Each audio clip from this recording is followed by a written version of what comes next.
Hi అండి, welcome to cooking with కుమారి. ఈరోజైతే మన వీడియోలో టేస్టీగా ఎగ్ బిర్యానీ ఎలా చేసుకోవాలో చూద్దాము.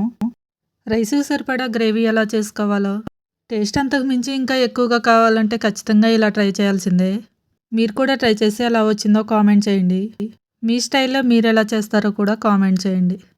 చూద్దాం ఎంతమంది కామెంట్ చేస్తారు. ఇంకా వీడియోలోకి వెళ్ళిపోతే, ముందుగా బాస్మతి రైస్ తీసుకొని హాఫ్ అన్ అవర్ ముందే నానబెట్టుకోవాలి. నేనైతే 1.5 గ్లాస్ తీసుకొని కడిగేసుకొని పక్కన పెట్టేసుకున్నాను. ఆ తర్వాత 3 ఆనియన్స్, 4 టమాటాలు, 5-6 పచ్చిమిర్చి తీసుకొని పక్కన పెట్టేసుకున్నాక ఆనియన్స్ ఈ విధంగా కట్ చేసుకోవాలి. నేనైతే ఎగ్స్ ముందుగానే బాయిల్ చేసుకొని పెట్టుకున్నాను. ఆ తర్వాత ఎగ్స్కి అయితే ఈ విధంగా ఘాట్లు పెట్టుకోవాలి. ఇలా ఘాట్లు పెట్టుకొని నూనెలో వేయించుకోవటం వల్ల టేస్ట్ అయితే చాలా బాగుంటాయి. ఆ తర్వాత స్టవ్ వెలిగించుకొని ఒక కుక్కర్ పెట్టుకొని 2 టేబుల్ స్పూన్ ఆయిల్ వేసుకొని చిటికెడు ఉప్పు, 1/2 టీ స్పూన్ కారం వేసుకొని మొత్తం ఒకసారి కలుపుకున్నాక ముందుగా ఉడికించుకున్న ఎగ్స్ వేసేసుకోవాలి. ఉప్పు వేసుకోవడం వల్ల ఎగ్స్ అయితే అడుగంటుకోకుండా బాగా వస్తాయి. ఆ తర్వాత కలుపుకుంటూ వేయించుకోవాలి. వేసుకున్నాక చిటికెడు పసుపు కూడా వేసుకొని మొత్తం కలుపుకుంటూ ఎగ్స్ అయితే ఫ్రై అయ్యాక తీసి పక్కన పెట్టేసుకున్నాక అదే కుక్కర్లో ముందుగా కట్ చేసి పెట్టుకున్న ఆనియన్స్ కూడా వేసుకొని మీడియం ఫ్లేమ్లో గోల్డెన్ బ్రౌన్ కలర్ వచ్చేంత వరకు వేయించుకోవాలి. ఈలోపు అయితే టమాటాలు మిక్సీ పట్టేసుకుందాము. ఒక మిక్సీ జార్ తీసుకొని టమాటాలు, పచ్చిమిర్చి, కొత్తిమీర వేసుకొని ఈ విధంగా మెత్తగా పేస్ట్ చేసుకొని పక్కన పెట్టేసుకున్నాక ఆనియన్స్ అయితే వేగిపోయాయి. సగం వరకు ఆనియన్స్ తీసుకొని పక్కన పెట్టేసుకున్నాక మిగతా ఆనియన్స్ అలానే ఉంచేసి ముందుగా రెడీ చేసి పెట్టుకున్న టమాటా పేస్ట్ అయితే వేసేసుకుందాము.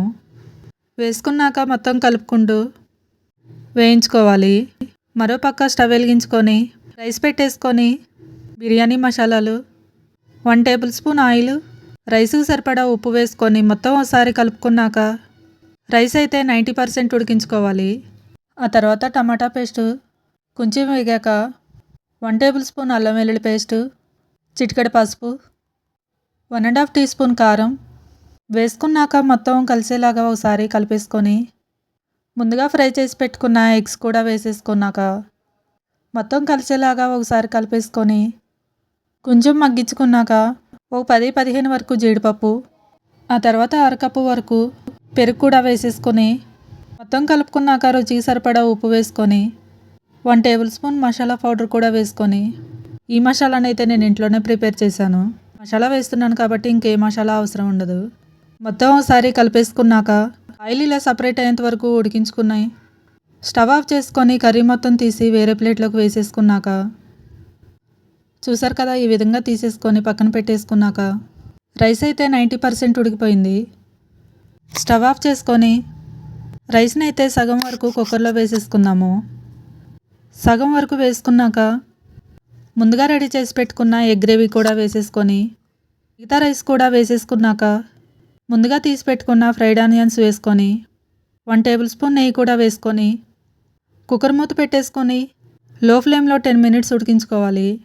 10 మినిట్స్ అయ్యాక స్టవ్ ఆఫ్ చేసుకొని ఒక 5 మినిట్స్ పక్కన పెట్టేసుకున్నాక మూత తీసుకుంటే ఎంతో టేస్టీ, ఈజీ అయిన ఎగ్ బిర్యానీ అయితే రెడీ అయిపోతుంది.